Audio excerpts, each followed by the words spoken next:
Tiếp tục liên quan đến cuộc xung đột ở Đông Âu, mới đây một vị quan chức Nga muốn điều tra Tổng thống Vladimir Putin vì vi phạm pháp luật. Trong khi đó, Nga phản đối EU đưa nhiều quốc gia Balkan vào danh sách ứng cử viên chính thức để gia nhập. Nga cho rằng đây là động thái của EU muốn ép các quốc gia này tuân theo chính sách đối ngoại chung của họ. Ở một diễn biến đáng chú ý, Phần Lan yêu cầu Nga đảm bảo an ninh cho đại sứ quán. Tại nước Mỹ, Ủy ban điều tra ngày 6 tháng 1 công bố báo cáo bất lợi cho cựu Tổng thống Trump. Những thông tin khác trên toàn cầu, Giáng sinh, vợ chồng Tổng thống Biden đọc sách cho trẻ em trong bệnh viện. Hàng triệu người Mỹ thiếu điện giữa mùa đông giá lạnh. Ngân hàng Thế giới cho Brazil vay 500 triệu đô la ngăn nạn phá rừng Amazon. FIFA điều tra vì sao đầu bếp người Thổ vào được khu vực nhạy cảm sau trận chung kết. Tất cả sẽ có trong chương trình Thời sự quốc tế ngay sau đây.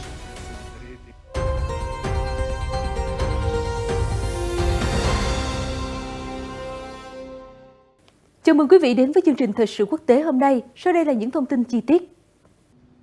Một chính trị gia ở thành phố St. Petersburg đã yêu cầu các công tố viên điều tra Tổng thống Vladimir Putin vì sử dụng từ chiến tranh để mô tả cuộc xung đột ở Ukraine, cáo buộc người đứng đầu Điện Kremlin phạm luật. Tổng thống Putin trong nhiều tháng đã mô tả vấn đề Ukraine là chiến dịch quân sự đặc biệt. Ông ký luật vào tháng 3, quy định các khoản tiền phạt nặng và án tù nếu có ai truyền bá thông tin sai lệch có chủ ý về lực lượng vũ trang, khiến bất kỳ ai có nguy cơ bị truy tố nếu gọi đây là cuộc chiến. Hôm thứ Năm ngày 22 tháng 12, ông đã dùng ngôn từ khác hẳn thông thường khi nói với các phóng viên, mục tiêu của chúng tôi không phải là quay đầu khỏi xung đột, mà là chấm dứt cuộc chiến này. Ông Nikita Yuferev, ủy viên Hội đồng lập pháp tại thành phố St. Petersburg, nơi quê nhà của Tổng thống Putin, nói dẫu biết yêu cầu về pháp lý của mình sẽ không đi đến đâu, nhưng ông nộp đơn để vạch trần sự bất nhất của hệ thống. Ông nói với báo chí, điều quan trọng đối với tôi khi làm điều này là thu hút sự chú ý về những mâu thuẫn và bất cập của dự luật mà ông ấy thông qua, nhưng bản thân lại không tuân thủ. Trong yêu cầu của mình được đệ trình qua một bức thư ngỏ, ông Yuferev yêu cầu Tổng công tố và Bộ trưởng Nội vụ yêu cầu Tổng thống Putin chịu trách nhiệm trước pháp luật vì đưa tin sai lệch về hành động của quân đội. Ông Yuferev cũng nhắc lại, những người từng chỉ trích Tổng thống Putin, những người công khai gọi cuộc xung đột là một cuộc chiến, đã phải chịu nhiều hình phạt khắc nghiệt. Ví dụ như chính trị gia đối lập Ilya Yashin đã bị bỏ tù 8 năm rưỡi. Vào tháng 7, một ủy viên Hội đồng hương địa phương ở St. Petersburg khác là Alexei Gorinov đã bị kết án 7 năm vì chỉ trích các hành động quân sự. Ông Yuferev nói, cảnh sát đã xem xét các yêu cầu của mình và thấy không có gì sai trong các thủ tục theo đúng trình tự pháp luật. Sau khi công bố bức thư ngỏ trên, ông Yuferev nói đã nhận được hàng trăm tin nhắn đe dọa, nhưng ông tin rằng phần lớn người Nga hiểu điều gì đang thực sự xảy ra ở Ukraine. Ông nói, chiến tranh trong xã hội Nga là một từ đáng sợ. Mọi người đều được nuôi dưỡng ý thức bởi ông bà đã sống qua Thế chiến thứ hai. Mọi người đều nhớ câu nói nổi tiếng của người xưa, cái gì cũng có thể có, nhưng đừng có chiến tranh.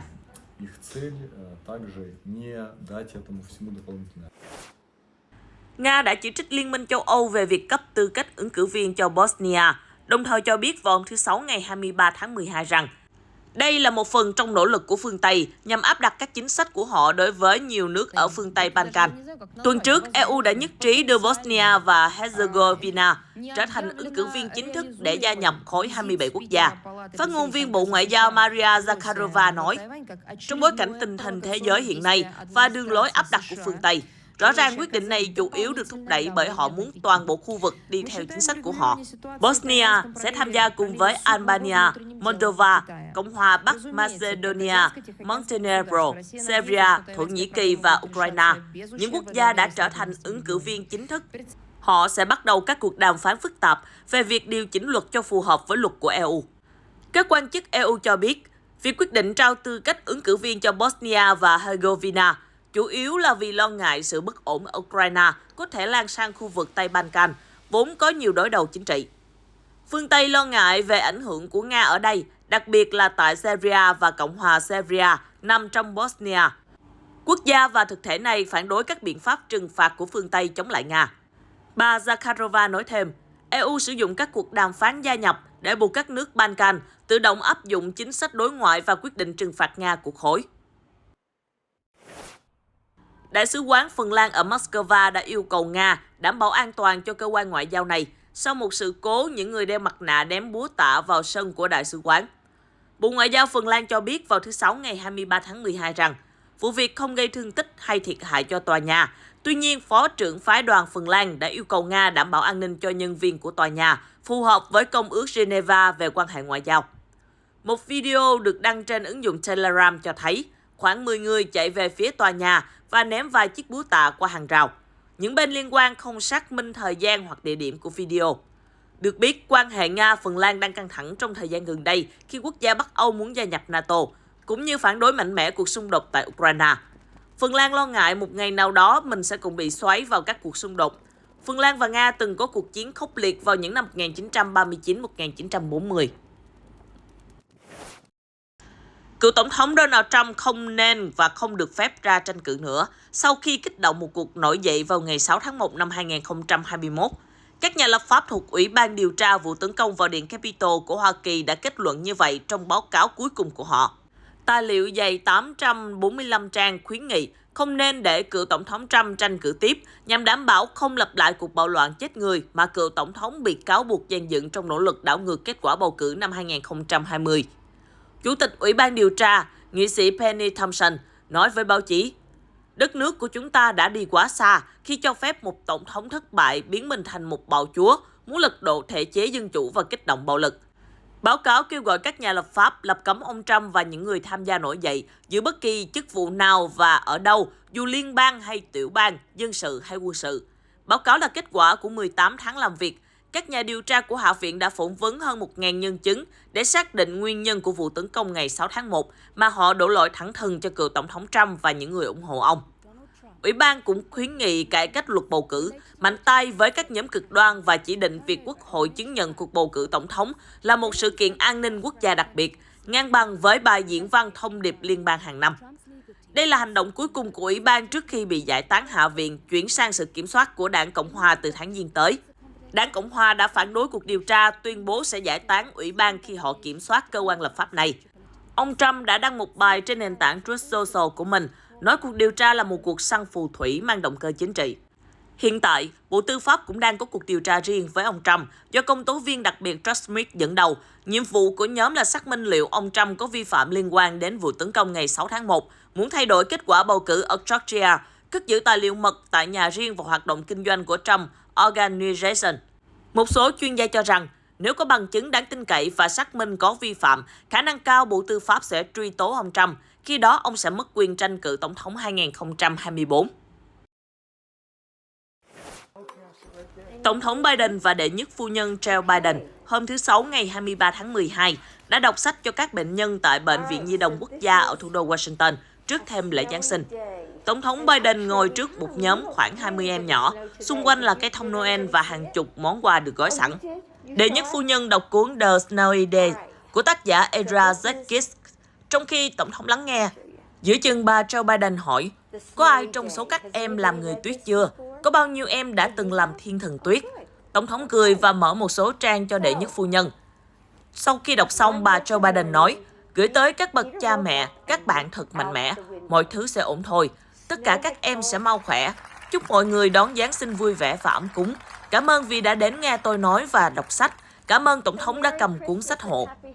Ông Kurt Newman, Chủ tịch kiêm Hiệp hội Giám đốc điều hành của Bệnh viện Nhi đồng Quốc gia đã tham gia sự kiện này và lưu ý rằng đây là năm thứ 80 một đệ nhất phu nhân đến thăm bệnh viện.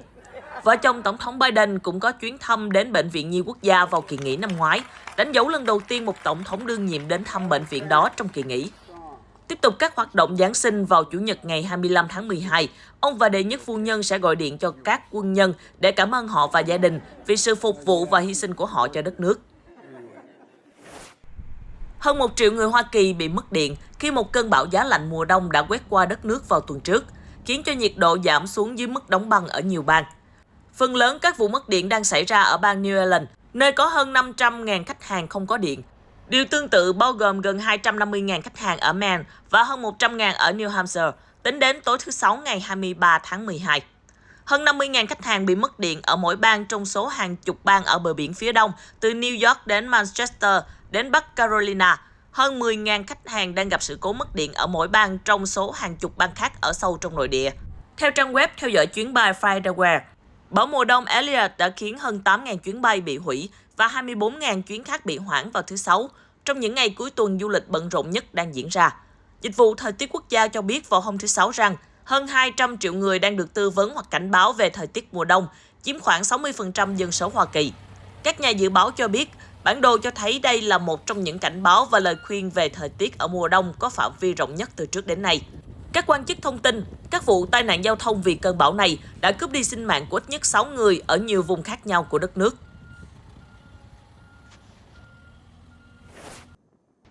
Hội đồng Quản trị của Ngân hàng Thế giới đã phê duyệt vào cuối ngày thứ Năm 22 tháng 12 một dự án trị giá 500 triệu đô la cho vay tới Brazil nhằm giúp quốc gia này hạn chế nạn phá rừng. Vào đầu tháng 12, Ngân hàng Thế giới và các đối tác đã khởi động hệ thống theo dõi khí hậu toàn cầu và giúp các nước đang phát triển huy động nguồn tài chính một cách nhanh chóng cho các vấn đề môi trường. Dự án này cũng dự kiến huy động tới 1,4 tỷ đô la vốn tư nhân thông qua việc mở rộng quy mô hợp tác của chính phủ Brazil thông qua các nhà đầu tư tư nhân để cùng bắt tay giải quyết vấn đề rừng Amazon. Ông Johannes Chais, Giám đốc Ngân hàng Thế giới chi nhánh tại Brazil cho biết, Brazil có tiềm năng đáng kể để trở thành quốc gia dẫn đầu toàn cầu trong quá trình chuyển đổi sang nền kinh tế ít khí thải carbon hơn. Để làm được như vậy, cần phải có hành động khẩn cấp để bổ sung nguồn lực cho các doanh nghiệp và đơn vị tài chính tư nhân. Ngân hàng Thế giới thông báo dự án áp dụng cách tiếp cận tài chính dựa trên kết quả với tinh thần đổi mới nhằm khuyến khích các công ty áp dụng và thực hiện kế hoạch giảm phát thải khí thải nhà kính để giảm lượng khí thải carbon, cũng như liên kết các công ty này với cộng đồng rộng lớn hơn để chia sẻ kinh nghiệm. Ngăn chặn nạn phá rừng ở Amazon, nơi hấp thụ một lượng lớn khí thải nhà kính, là một phần trong kế hoạch rộng lớn của Tổng thống đắc cử Luiz Inácio Lula da Silva, nhằm quay lại các biện pháp chống biến đổi khí hậu vốn đã bị chính quyền Tổng thống Bolsonaro làm ngơ trước đây.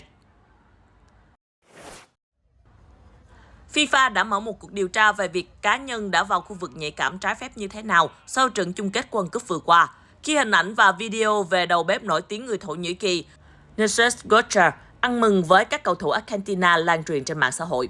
Ông Göçer, người sở hữu một chuỗi nhà hàng và được biết đến với cái tên là Shopper, đã đăng video và ảnh lên trên trang Instagram của mình, cho thấy ông vui đùa cùng các cầu thủ Argentina sau chiến thắng của họ trước Pháp ở trận chung kết. Ông cũng chụp được ảnh đang cầm chiếc cúp vô địch thế giới. Theo trang web của FIFA, chiếc cúp chỉ có thể được chạm vào bởi một nhóm người rất ít như đội tuyển vô địch và nguyên thủ quốc gia. Các video lan truyền trên mạng xã hội cho thấy ông Göçer nắm chặt cánh tay của Messi nhằm thu hút sự chú ý của đội trưởng Argentina. Thông báo của FIFA có đoạn: sau khi xem xét, FIFA xác định có một số cá nhân vào sân trái phép sau lễ bế mạc tại sân vận động Lusail vào ngày 18 tháng 12. Cuộc điều tra nội bộ sẽ được thực hiện. Ông Göçer gây sốt vào năm 2017 sau khi đăng video ướp muối thịt bằng động tác giống rắn hổ mang. Ông có gần 50 triệu người theo dõi trên Instagram và đã khai trương nhà hàng Necdet, nơi tính phí vài trăm đô la cho một miếng thịt loại đặc biệt tại một số địa điểm trên khắp thế giới. Ông Göçer đã chụp ảnh cùng với một số cầu thủ bóng đá và những người nổi tiếng khác tại nhà hàng của mình, bao gồm Robert Lewandowski và Kylian Mbappe. Ông ấy cũng gây sốt khi đăng một video về cuộc gặp với Messi lên Instagram của mình vào đầu tuần này.